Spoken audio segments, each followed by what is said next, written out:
Eu não sei se você sabe, mas depois que Jesus ele morreu e ressuscitou, ele continuou a obra dele, a obra de Deus. E o livro de Atos, ele mostra a continuação. Mesmo Jesus não estando mais aqui na terra, ele continuou presente dentro de cada pessoa, dentro de cada cristão. E Jesus ele provou que ele estava vivo através de sinais, de maravilhas. E os apóstolos fizeram grandes coisas, provando que realmente Jesus havia ressuscitado. E o livro de Atos mostra que quando a igreja ela recebe o poder do Espírito Santo, que foi o que aconteceu no livro na parte do Pentecostes, naquela festa, o Espírito Santo veio sobre a igreja. A partir daquele momento, a obra de Deus continuou, mas as trevas se levantaram contra. Ali nós vemos que quando nós nos enchemos do poder do Espírito Santo, a gente provoca a ira de Satanás. Não tem como fugir disso. Mas em todas essas coisas nós somos mais que vencedores. E por isso a gente não pode desanimar. E como que o diabo se levanta contra nós? Através das circunstâncias, mas principalmente usando pessoas. Ele usa pessoas para nos colocar para baixo, para nos desanimar. Ele usa pessoas para dizer que nós não temos chamado, que nós não somos de Deus. Ele usa pessoas para nos fazer abandonar esse caminho, o caminho de Jesus. E aqui no livro de Atos, capítulo 4, nós vemos que começou o contra-ataque do diabo. O diabo começou a se levantar contra a igreja primitiva, porque virou uma revolução, começou a crescer demais aquela igreja. Daqueles 12 discípulos, que se tornaram apóstolos, eles criaram uma igreja imensa, através do poder do Espírito Santo. Então o diabo tentou 3 vezes parar o crescimento da igreja. Em Atos capítulo 4, nós vemos que o diabo, ele tentou usando a perseguição, que foi o quê? Um ataque de fora para dentro. Ele tentou essa estratégia, e através da perseguição, ele tentou acabar ali, cortando o mal pela raiz. E tudo começou quando Pedro e João foram orar, e quando eles entraram ali na entrada do templo, eles viram um homem aleijado de nascença, e eles falaram: nós não temos ouro, não temos prata, mas em nome de Jesus, levanta e anda. Naquele momento, aquele moço ganhou força nas pernas, e ele começou a saltar, pulando de alegria. Irmãos, aquilo foi um grande testemunho de que Jesus estava vivo, e se cumpriu a palavra de que Jesus disse: em meu nome vocês farão muitos sinais. E aquilo gerou uma revolta muito grande nos líderes religiosos que tinham matado Jesus. E então eles perseguiram, bateram em Pedro, bateram em João, e eles falaram: se vocês continuarem falando nesse Jesus aí, nós vamos acabar com vocês, nós vamos matar vocês. Mas a Bíblia diz que Pedro e João saíram de lá muito felizes, muito alegres, porque eles se sentiram abençoados por Deus, por poder sofrer pela causa de Cristo. E no capítulo 5 de Atos, o diabo então, ele viu que não tinha jeito. Não foi a perseguição que parou a igreja. Então ele tentou através da corrupção. E a Bíblia diz que o Espírito Santo direcionou os apóstolos, porque estava começando a igreja ali, eles precisavam de recursos. Então o Espírito Santo direcionou os apóstolos a pedir para as pessoas venderem o que elas tinham. E o próprio Espírito Santo foi tocando no coração das pessoas. E elas vendiam e traziam aos pés dos apóstolos o que eles tinham vendido, o que eles tinham conseguido. Seja alimento, seja dinheiro, seja roupa. E naquele momento o diabo tentou atacar de dentro para fora, através da corrupção. Porque um casal, um homem chamado Ananias e a sua esposa Safira, eles venderam uma propriedade e eles pegaram uma parte daquele dinheiro e esconderam para eles. Naquele momento o Espírito Santo foi bem duro, e através da vida de Pedro ali, esses dois morreram, porque era preciso mostrar para a igreja que não se podia brincar com Deus. Era uma direção do Espírito Santo, e o apóstolo Pedro falou: por que vocês mentiram para o Espírito Santo? E eles pagaram com a própria vida. E a partir dali a Bíblia diz que houve um temor muito grande na igreja, e eles continuaram sendo guiados pelo Espírito Santo. E o diabo de novo não conseguiu parar a igreja. E no capítulo 6 de Atos, o diabo então tentou a distração. Foi um ataque para tirar o foco dos apóstolos. Só que dessa vez não foi através de uma coisa ruim, foi através de uma coisa boa. E agora eu queria que você visse comigo, né, aqui em Atos capítulo 6, o versículo 1 ao versículo 5. Olha o que está escrito. Naqueles dias, crescendo o número de discípulos, os judeus de fala grega entre eles queixavam-se dos judeus de fala hebraica, porque as suas viúvas estavam sendo esquecidas na distribuição diária de alimento. Por isso os 12 reuniram todos os discípulos e disseram: não é certo negligenciarmos o ministério da palavra de Deus a fim de servir às mesas. Irmãos, escolham entre vocês 7 homens de bom testemunho, cheios do Espírito e de sabedoria. Passaremos a eles essa tarefa e nos dedicaremos à oração e ao ministério da palavra. Tal proposta agradou a todos. Então escolheram Estevão, homem cheio de fé e do Espírito Santo, além de Filipe, Prócoro, Nicanor, Timon, Pármenas e Nicolau, um convertido ao judaísmo proveniente da Antioquia. Aqui nós vemos, irmãos, que o diabo tentou distrair os apóstolos, porque a necessidade do povo era muito grande. Então eles começaram a servir às mesas, eles começaram a ajudar os necessitados.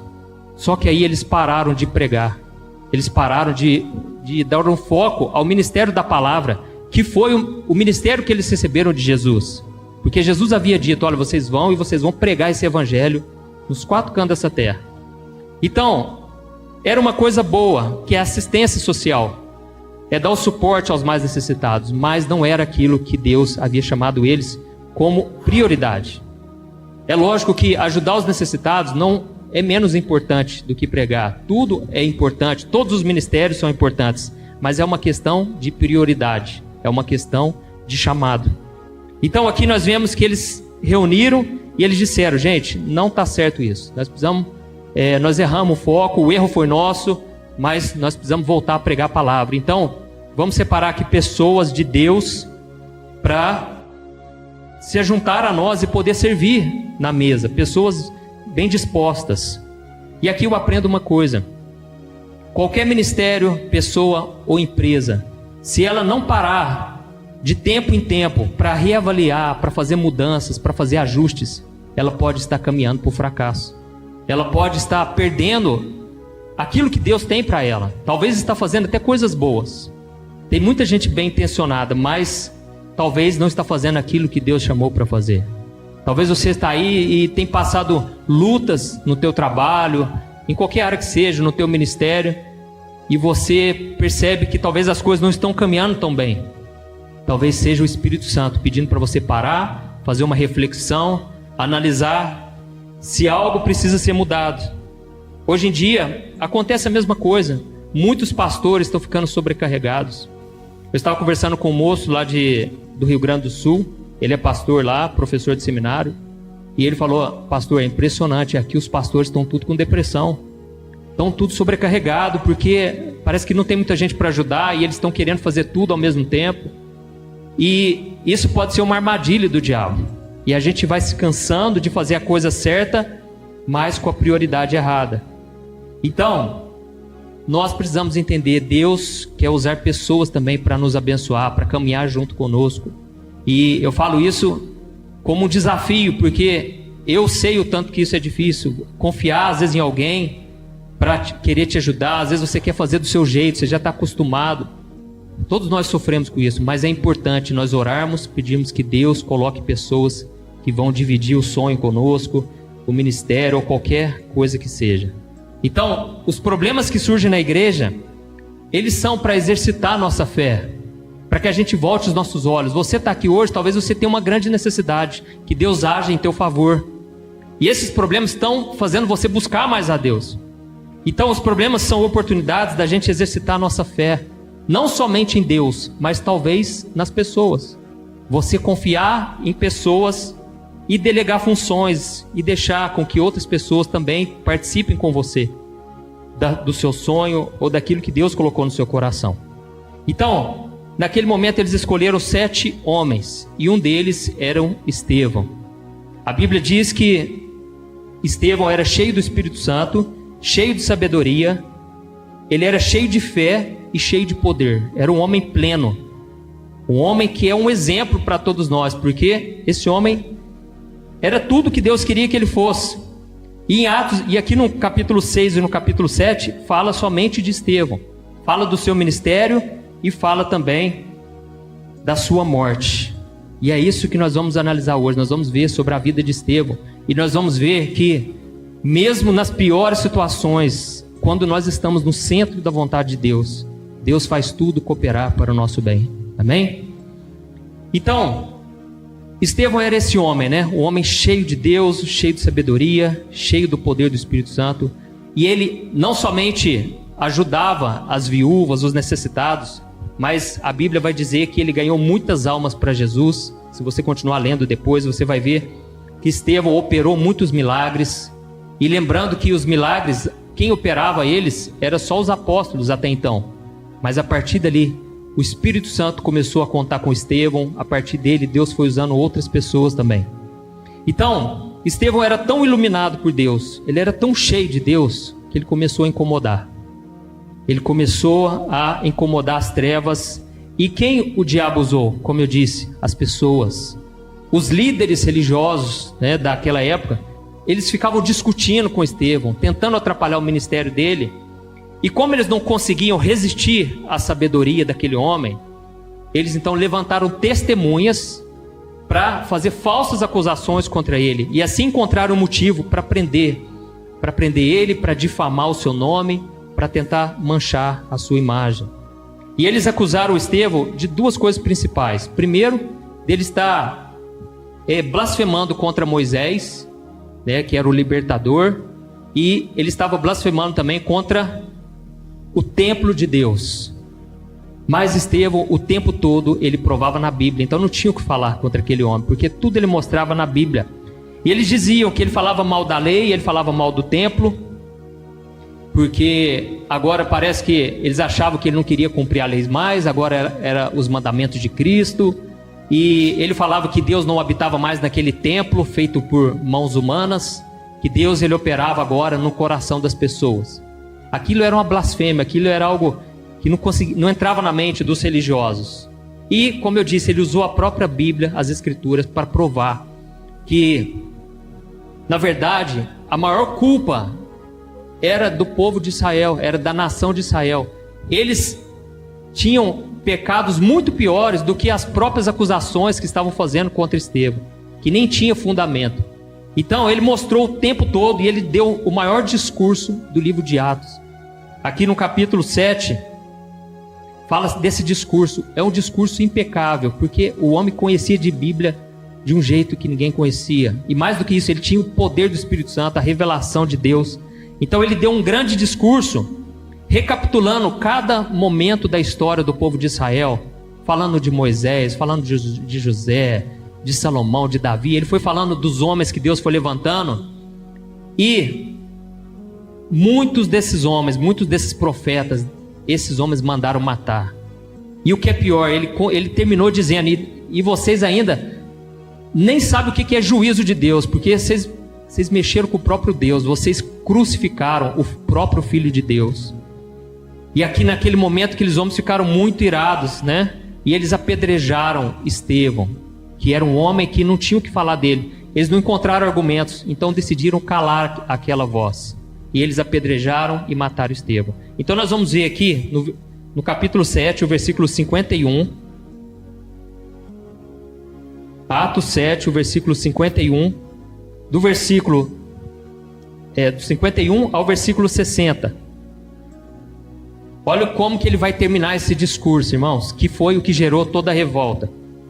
Ele disse assim: povo rebelde, obstinado de coração e de ouvidos, vocês são iguais aos seus antepassados, sempre resistem ao Espírito Santo. Qual dos profetas os seus antepassados não perseguiram? Eles mataram aqueles que prediziam a vinda do justo, de quem agora vocês se tornaram traidores e assassinos. Vocês que receberam a lei por intermédio de anjos, mas não lhe obedeceram.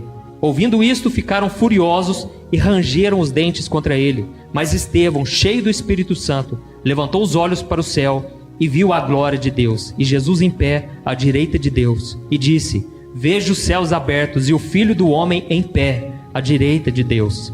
Mas eles taparam os ouvidos e, dando fortes gritos, lançaram-se todos juntos contra ele. Arrastaram-no para fora da cidade e começaram a apedrejá-lo. As testemunhas deixaram seus mantos aos pés de um jovem chamado Saulo. Enquanto apedrejavam Estevão, este orava: Senhor Jesus, recebe o meu espírito. Então caiu de joelhos e bradou: Senhor, não os consideres culpados deste pecado. E tendo dito isto, adormeceu. E Saulo estava ali, consentindo na morte de Estevão. Olha isso, irmãos, que palavra mais dura, né? Ele terminou dizendo: olha, vocês são povo rebelde, obstinado de coração. Na outra versão diz: vocês são cabeça dura, vocês são teimosos, vocês são insensíveis, vocês não deixam o Espírito Santo agir, vocês ficam o tempo todo resistindo àquela voz.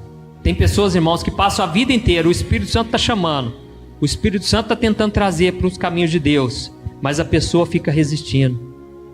E essa pessoa, ela não percebe que essa pode ser a única chance, a única porta de salvação. Quando eu ouvi o Evangelho a primeira vez, irmãos, eu confesso para vocês que eu não gostei, porque eram palavras duras. Ninguém quer ser confrontado. E eu aprendi ali que eu tinha que mudar de vida, que eu tinha que abandonar minha vida de pecado. Foi difícil, mas ao mesmo tempo eu pensava: se eu fechar essa porta, talvez eu estou fechando a porta que abre os céus para mim. E foi esse sentimento que me fez querer se entregar para Jesus. Eu decidi, não tem como fugir, eu preciso desse Jesus, porque Ele é a verdade, Ele é o caminho, a verdade e a vida. Então, irmãos, se nós não tomarmos cuidado, nós podemos cometer os mesmos erros dos nossos antepassados.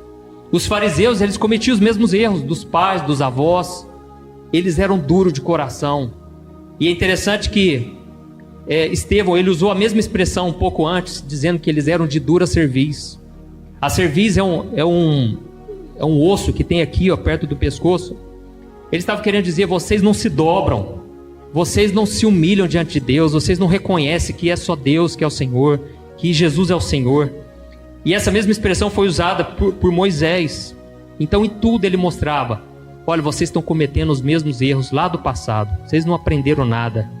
E se a gente não tomar cuidado, a gente pode seguir, às vezes, uma religião que a nossa família impõe, às vezes uma tradição que a gente está acostumado a fazer aquilo, ou às vezes os pecados que vai passando de geração em geração na nossa família. E a gente, sem perceber, a gente está fazendo o mesmo erro. Isso é muito comum no casamento. Você traz os maus hábitos, as coisas que você aprendeu, sem você perceber, você vai destruindo o teu casamento por causa disso. Então nós precisamos pedir que Deus abra os nossos olhos, para que a gente perca que Ele tire de nós essa cegueira espiritual.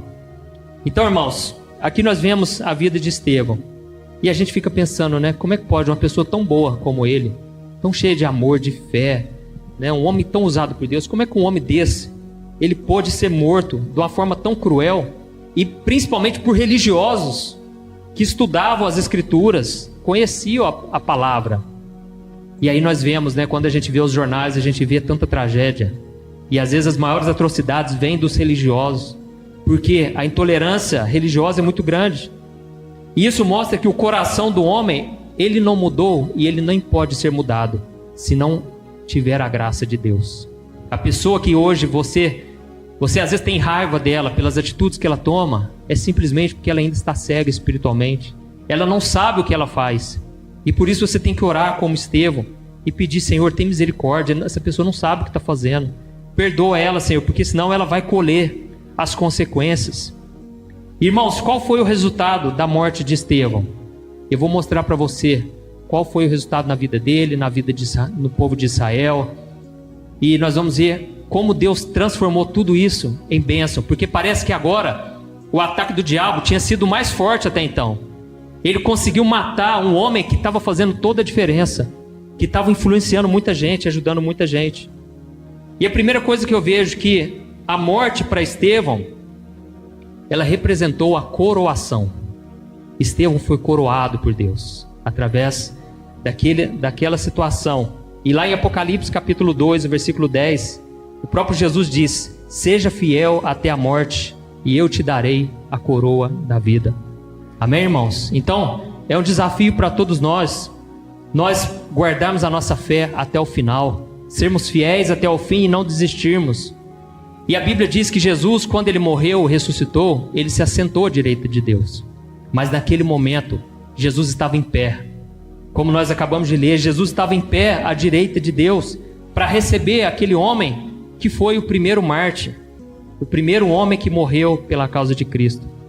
E é interessante que Estevão, ele não foi só julgado de uma forma muito parecida com Jesus, ele foi injustiçado pelas mesmas coisas.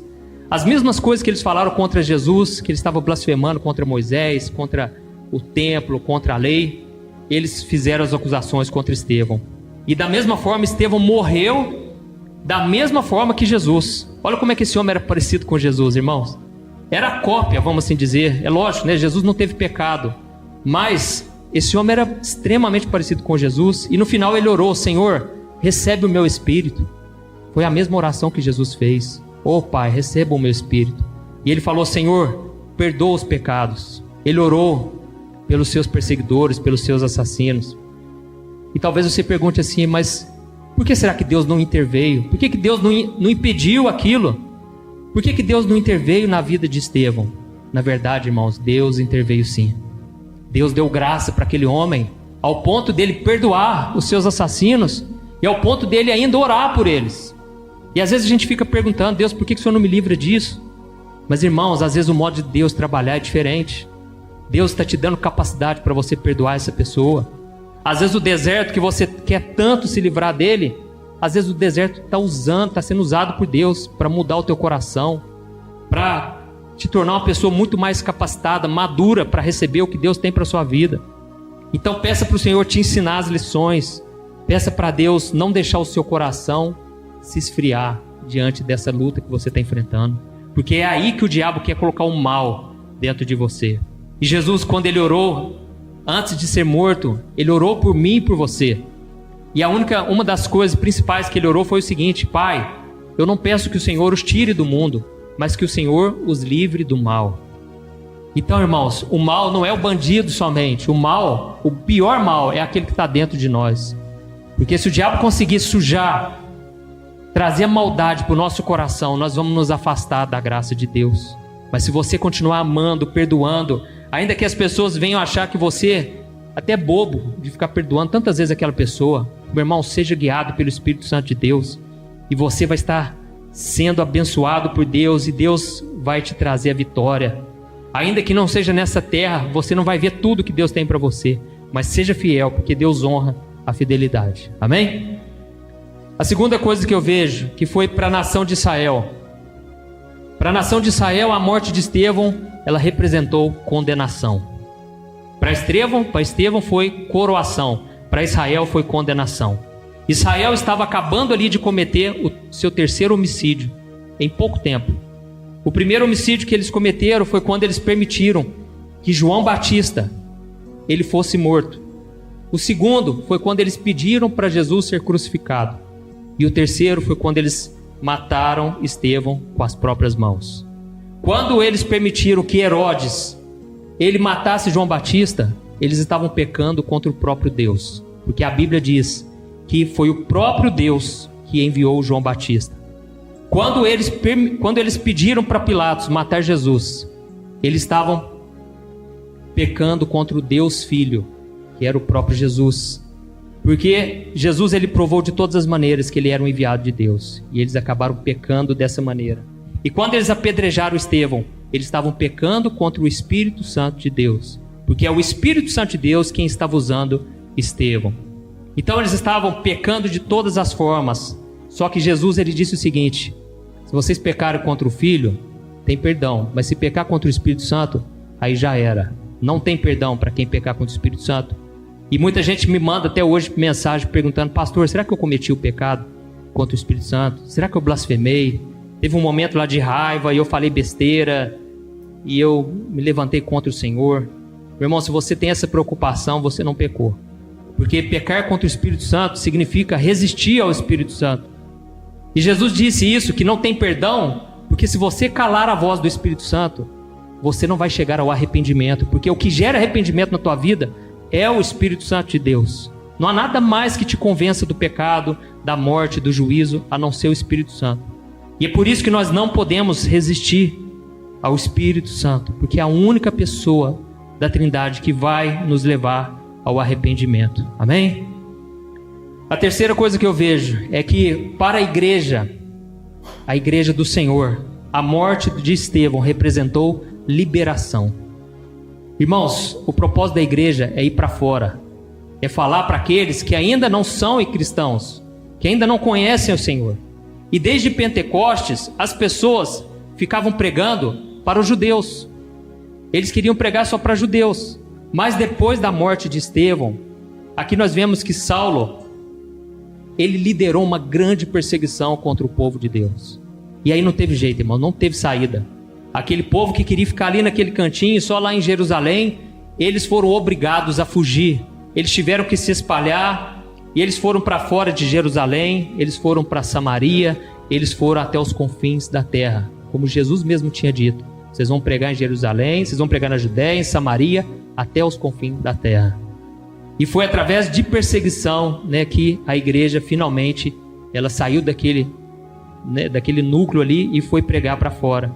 E mais do que isso, foi através da morte de Estevão que o Espírito Santo ele disse para as pessoas, para o seu povo, começar a pregar para os gentios, que sou eu e que é você. Nós que não somos judeus, nós agora temos a oportunidade de recebermos o Deus de Israel, de sermos salvos. Então, irmãos, olha quanta coisa aconteceu através de um homem só. Através de algo que parecia que teve um fim trágico. Na verdade, foi o começo. Aquilo que pra gente pensa assim, é a minha morte, acabou. Meu irmão, talvez seja o começo de Deus na tua vida. Você pensa assim, não tem mais saída, o diabo se levantou de uma maneira que eu não consegui resistir e eu acabei perdendo essa batalha. Não, meu irmão, busca ao Senhor e Ele vai transformar toda maldição em bênção. Amém? E nós vemos que na vida do apóstolo Paulo, a morte de Estevão representou salvação. Ele era Saulo, né? Conhecido como Saulo, mas a Bíblia diz em Atos 7:58, vamos lá, Atos 7:58, olha o que diz: arrastaram-nos para fora da cidade e começaram a apedrejá-lo. As testemunhas deixaram seus mantos aos pés de um jovem chamado Saulo. Irmãos, depois que aconteceu aquela morte e aquela oração, aquilo deve ter mexido demais com esse homem. E era jovem, era um homem que liderou a perseguição, um homem cruel. A gente tem a imagem do apóstolo Paulo, um homem muito assim bom, né? Porque a gente foca na sua conversão, naquilo que Jesus fez na vida dele. Mas não dá para imaginar como que ele era. Era um homem que não tinha amor nenhum pelo próximo. E ele ainda achava que estava seguindo a Deus. Porque ele queria seguir a lei de Moisés e ele não queria saber desse Jesus. Então ele estava cego espiritualmente. E com certeza Deus usou o testemunho, né, de Estevão para impactar a vida daquele homem. Da mesma forma, irmãos, a gente não imagina, quando a gente simplesmente persevera na provação, isso é um testemunho para as pessoas. Mesmo que pareça que não aconteceu nada, mesmo que o tempo passe e parece que a nossa vida não teve serventia nenhuma, irmãos, as pessoas estão observando a nossa reação, se nós estamos adorando a Deus no momento da dificuldade. E a Bíblia diz que um dia o apóstolo Paulo estava indo pelo caminho para perseguir mais gente e arrastar pessoas para fora e matar elas. E de repente uma luz brilhou naquele caminho, a mesma glória que Estevão viu. E ele disse: eu estou vendo Jesus, Jesus está vivo. Aquela mesma glória de repente veio sobre a vida de Paulo. E Jesus apareceu para ele. E Paulo, dessa vez, ele decidiu obedecer. E ele reconheceu que esse Jesus, o Jesus lá daquele crente, daquele Estevão, estava vivo. E olha que testemunho, irmãos. Olha quem se tornou Paulo. E eu queria que você fosse comigo aí no capítulo 22 de Atos. Atos capítulo 22.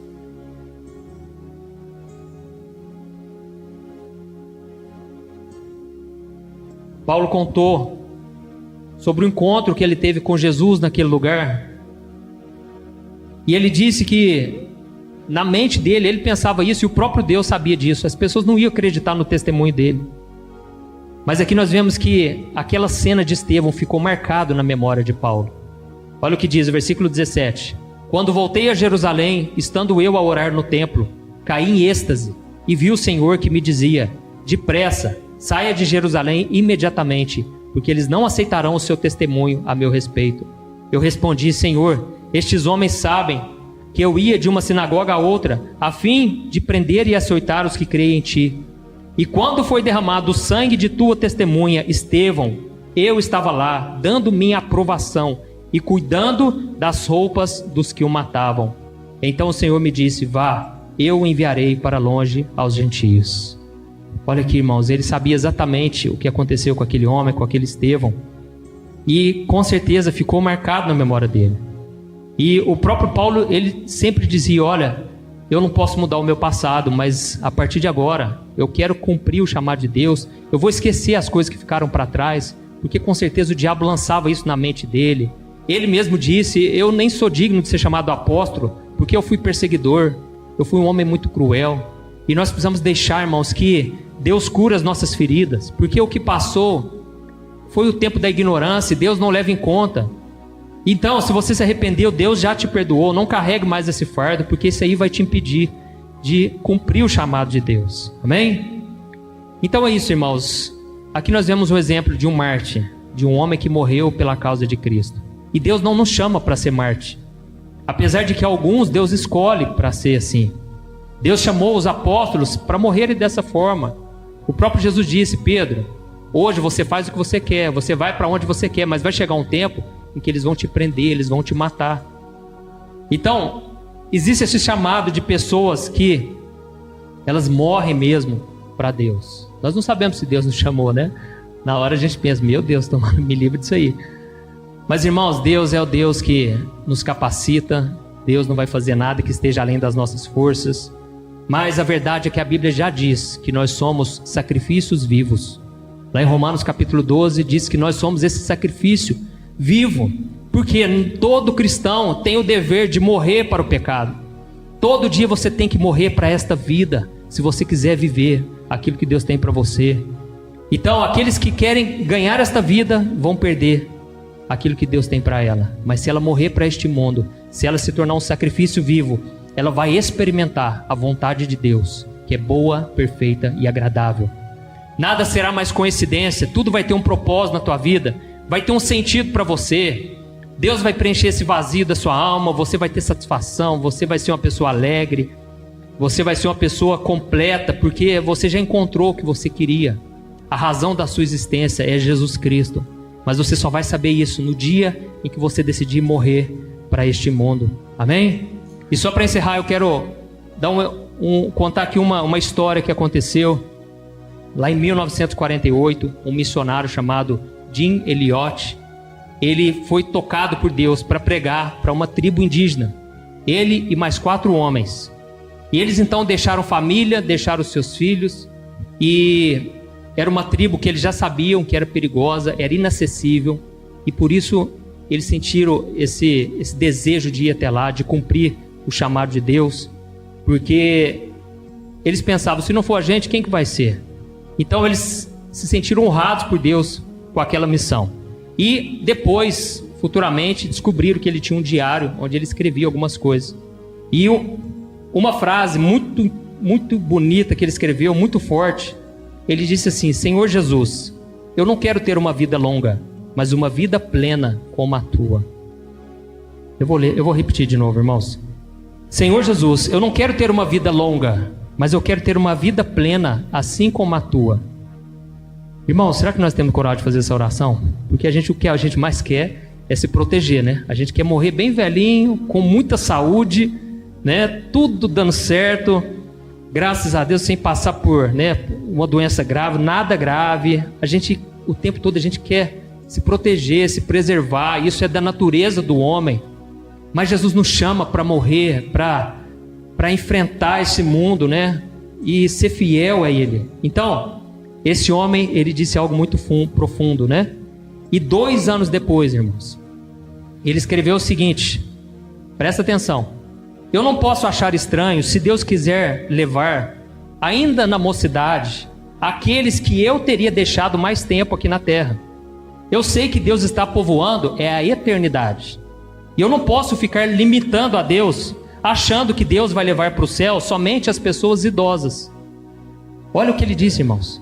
Eu não posso ficar estranhando quando eu vejo alguém morrer mais cedo. Assim como aconteceu com Estevão, um homem que tinha um futuro brilhante pela frente. E a gente pensa assim, nossa, mas esse homem podia fazer muito mais. Né? Por que será que as pessoas boas, as pessoas de Deus morrem cedo? Né? Mas a gente fica pensando assim porque a gente não entendeu que Deus, na verdade, está querendo povoar a eternidade. E é por isso que a Bíblia diz que Deus tem prazer quando morre um filho dele. Deus tem prazer na morte dos seus santos. Por quê? É mais uma pessoa que está povoando o céu. É mais uma pessoa que completou a carreira. Então ele disse, eu não posso ficar achando que Deus vai levar somente os idosos. Deus pode levar quem Ele quiser. Deus é Deus, Deus está no controle de tudo. E nós devemos aceitar. Irmãos, no ano de 1956, Jim Elliot, esse missionário, junto com seus 4 companheiros, eles foram povoar o céu. Porque eles foram mortos por aqueles índios. Aqueles índios mataram eles a flechada. Eles tentaram evangelizar um outro grupo que estava lá mais isolado ainda. E aqueles índios acertaram todos eles e mataram a todos. E parece uma história trágica, irmãos. Mas a Bíblia mostra, a Bíblia deixa claro para todos nós que Deus ele não desperdiça o sangue de nenhum mártir. Porque aquele povo, aqueles índios da tribo Auca, eles se converteram, irmãos. E eles são cristãos até hoje. E aí E aí a história mostra que os filhos dos missionários foram lá àquele local e eles perdoaram aqueles índios e falaram de Deus para eles e fizeram ainda crescer ainda mais o evangelho naquele lugar. E tem um filme, se você quiser assistir depois, chama Terra Selvagem, que conta tudo isso que eu te falei. É um filme maravilhoso. E o que é mais maravilhoso é o que a atitude dos filhos, né, em relação àqueles índios, eles não deixaram o mal entrar no coração. Pelo contrário, eles perdoaram, porque eles tiveram o exemplo dentro de casa. Eles viram a entrega que aqueles homens fizeram ao Senhor. Amém? Então agora eu quero fazer uma oração por você, se você puder ficar em pé. E nós vamos pedir para o Senhor nos dar uma vida plena, irmãos. A vida plena é aquela vida que é vivida na presença de Deus. Não é quando você fica rico, quando você conquista a carreira que você queria, quando você tem a aprovação das pessoas, não é nada disso. Porque se fosse assim, o apóstolo Paulo era um fracassado, mas foi um homem que viveu de forma plena. E esse deve ser o nosso desejo, que seja a nossa oração. Senhor, ainda que eu não viva uma vida longa, eu quero viver uma vida plena, eu quero viver com intensidade. Então, meu irmão, não deixe os dias passarem e você ficar somente ouvindo o que Deus está fazendo. Seja você a resposta de oração, seja você essa bênção, né? Você que tem os seus pais que são convertidos e eles pegam no seu pé. Meu irmão, você não vai estar obedecendo o seu pai somente, você vai estar obedecendo o chamado de Deus. Você vai estar garantindo a sua morada no céu. Então feche os teus olhos e eu quero orar pela sua vida. Se você ainda não entregou a sua vida para Jesus, fale com Ele agora. Não fique esperando a minha oração, mas fale com o Senhor Jesus. Você que tem vivido uma vida, parece que está faltando algo. Meu irmão, está faltando só isso. Você se entregar 100% para Jesus, aprender de Jesus, andar com Ele, passar a ter uma vida de oração, conhecer mais Ele através da palavra, porque as Escrituras revelam quem é Jesus, o seu poder. Meu irmão, você vai ter uma vida plena, e ainda que as trevas se levantem contra a tua vida, isso aí vai ser um testemunho impactante. O diabo vai se arrepender de ter se levantado contra você, porque você vai se tornar uma bênção neste mundo. Você vai se tornar uma bomba atômica no inferno. E o diabo vai ficar morrendo de medo. Ele vai pensar 2 vezes antes de tentar depois, porque ele viu que você não deixa o mal entrar no teu coração. Você deixa que Deus te dirija, que Deus guie os seus passos. Então vamos orar. Aleluia. Senhor, meu Deus, meu Pai, nós queremos te agradecer pela tua palavra, Deus. Nós presenciamos aqui nesta noite o que o próprio Senhor Jesus disse, que nem só de pão viverá o homem, mas de toda palavra que sai da boca de Deus. Senhor, é a tua palavra que nos alimenta, Pai. Eu quero te agradecer porque essa palavra entrou no nosso coração hoje, Deus. E nós queremos viver como Estevão, Pai. Nós queremos ser plenos. Ainda que para a morte física, ainda que os homens se levantem contra nós, Pai, que o Senhor nos dê uma fé. Porque hoje nós não temos essa fé, mas que o Senhor nos capacite, Pai, para para que a gente viva plenamente a Tua vontade e que seja feita a Tua vontade em nossas vidas, Pai. Que o Senhor tire de nós todo apego a essas coisas materiais, coisas terrenas, que os nossos pensamentos estejam nas coisas do alto, meu Pai. Que a gente experimente a Tua vontade, que é boa, perfeita e agradável. Pai, nós queremos viver esta vida em abundância que Jesus disse que veio para nos dar, Senhor. Senhor, a nossa vida muitas vezes está uma vida medíocre, uma vida sem graça, parece que nada dá certo, meu Pai. Faça com que tudo coopere para o nosso bem, Senhor. Nós estamos entregando a nossa vida ao Senhor, meu Pai. E nós estamos te pedindo aqui, meu Deus, que o Senhor mude a nossa história. Nós estamos entregando a nossa vida, sabendo que ainda que as coisas não dêem certo, ainda que nada seja do nosso jeito, mas que seja do Teu jeito, meu Pai. Deus, levanta profetas, levanta missionários aqui, Pai. Levanta pastores, pregadores, levanta um povo fiel ao Teu chamado, Senhor. Em nome de Jesus, eu sei, meu Pai, que muitos já têm ouvido a palavra, muitos já têm sido tocados através dos louvores, das pregações, mas está decidindo somente agora, meu Pai. Receba esta oração que esta pessoa está fazendo. Receba, Senhor, esta oração sincera. Essa pessoa está entregando a sua vida para Jesus, Senhor, e que o Senhor possa tomar ela em Tuas mãos, porque o Senhor mesmo disse que todo aquele que vai até o Senhor, de modo algum o Senhor lançará fora. Ó Jesus, venha nos agarrar com todas as forças, ainda que seja na dor, no sofrimento, na pior dor da nossa vida, que a gente possa, Senhor, ainda que chorando, a gente possa Te adorar, a gente possa Te adorar, Te exaltar, Senhor. Porque quando a gente pensa que chegou ao fim, na verdade é o começo. Quando a gente está fraco, na verdade nós estamos fortes. Venha fortalecer o Teu povo, meu Pai, a partir de hoje. E que a gente saia daqui, Pai, 100% cheio do Espírito Santo, plenos, Pai, na Tua presença, totalmente obedientes, cheios de amor, cheios de fé, cheios de poder, cheios de sabedoria.